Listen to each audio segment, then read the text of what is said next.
Hai, Assalamualaikum. Salam satu rider geng. Okey, hari ni cuti, tak pergi ke mana-mana, tak pergi mancing hari ni. So projek kita hari ni adalah untuk servis dan juga tukar kipas radiator oil. So kipas radiator dia dah rosak. Simptom dia kena ketuk-ketuk baru dah berpusing.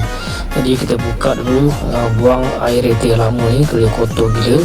So kita buka, cabut terus seketul radiator dan kita buka lah tu dia punya kipas lama lah yang rosak, dan kita akan gantikan kipas baru tapi bukan original punya lah.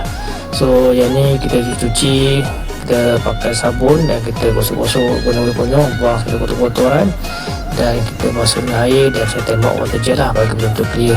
Kita try dulu kipas dia on tak on. Ok, jadi ya, dah pusing, dah siap pasang semua. Kita masuk boleh lah coolant. So dah settle semua, kita test, alhamdulillah berhasil.